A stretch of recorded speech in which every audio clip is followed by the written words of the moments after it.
So much to get into. Let's start with Benjamin Šeško. Dharmesh, what do we know? Yeah, I mean, this one looks like it's developing now.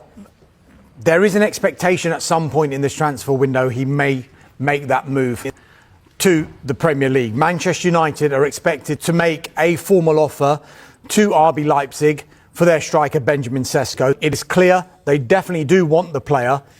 I just get the impression that if he was to come, would there be question marks over United's current number 9 in Rasmus Højlund? Well, there are question marks already, aren't there? There have been over the course of this entire summer, but it's been fascinating to see the way Højlund has responded to these transfer rumours. He said when he was on international duty that he wants to stay and fight for his place, and he reiterated that last week. United beating Bournemouth 4-1. He scored in that game. He said he scored twice, but it only went down as one goal. But he said that he wants to fight for his place, despite the fact it has been a difficult 2 years for him. Let's bear in mind, he's just 22 years of age. Ruben Amorim said that he's really happy with Rasmus Højlund, but we understand that Manchester United are willing to listen to suitable offers for the striker in this window, because we know that Manchester United do have to make sales if they're to sign a striker. They don't necessarily have to make the sales now to sign a player like Benjamin Šeško, but they will have to at some point this summer to comply with PSR. So those sales must be made before the end of the transfer window. And if United sign Benjamin Šeško, you can understand why there will be issues for Rasmus Højlund, because United aren't in Europe next season. There's going to be far less game time for Manchester United to field players. There is potentially some similarities if United do look to sign Šeško in this transfer window compared to what they did 2 years ago with Rasmus Højlund. You'd argue that Benjamin Šeško is maybe slightly further ahead in his development, having played it in the Champions League. He scored 13 goals last season, and this graphic here compares the two players in the season before they joined Manchester United. If this is the case with Benjamin Šeško, you can see United spent £72 million on a very young player who scored just 9 goals in Serie A for Atlanta the season before he joined Manchester United. Sadly for Rasmus Højlund, last season he scored 4 Premier League goals in 32 appearances. He's been dealt a very tough hand. Circumstances haven't been kind for him. So are United taking a gamble on Šeško? Take a gamble on every transfer. And every transfer, it's got an element of risk to it. Until they actually turn up and play, you could have someone who is tried and trusted in the Premier League and it won't work. You could have someone who hasn't played in the Premier League and suddenly he hits the ground running. It's all going to depend on how they integrate into the squad and how they're going to perform and how they're going to fit into a particular formation that Ruben Amorim is not going to change. So he's going to be selecting players with his recruitment team that fit the system he wants to play. There looks like there's more rhyme and reason behind United's recruitment in this transfer window than there has been in the past. So on that front, it looks a little bit more encouraging that the signings that they're making are more likely to work than what are perceived to have been risks in the past. That's United. Remind us for the players who could be on the way out of United. Well, we know that Marcus Rashford has gone. There are 4 others in Tyrell Malacia, Jadon Sancho, Anthony and Alejandro Garnacho, who Manchester United are listening to offers for. Borussia Dortmund still pushing to sign Jadon Sancho for the second time, but for his third spell at the club. Remember, United actually signed him for £73 million. He went back on loan there the season before last, had a really successful time there at Dortmund.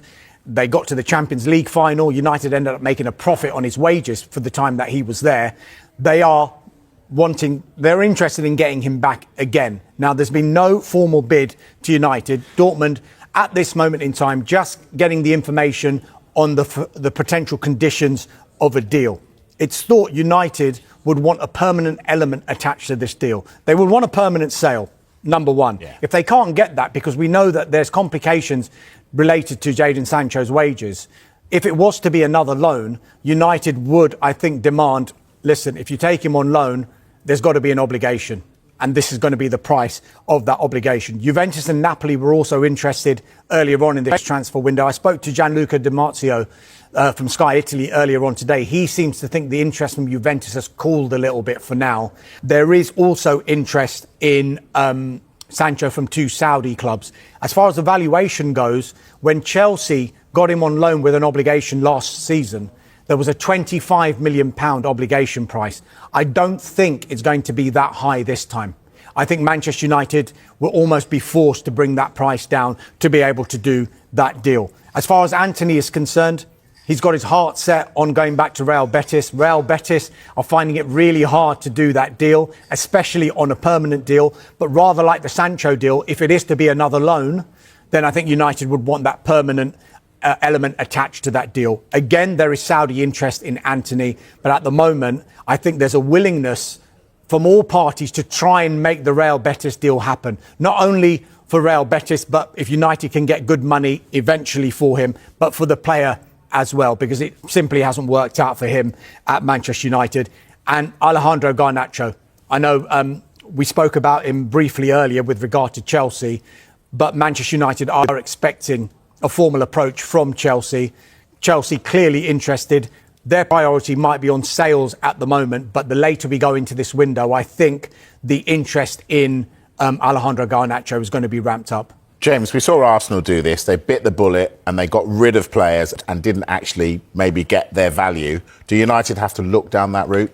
I think that will be the case. I think sometimes you've got to clear the decks and accept the fact you're not going to get the money that you'd want to. Alejandro Garnacho, earlier on in the year, in January, I think United would probably look around £60 million for him. It seems unlikely they'll get that now because of a number of factors. He's not training the first team. He's not part of the first team plans. He's not in that squad for pre-season. And therefore your negotiating power is somehow lessened because of that. And that's why they're not going to get that money in terms of pure profit for a player like Alejandro Garnacho. Antony, they signed for £82 million, despite the fact they signed him 3 years ago.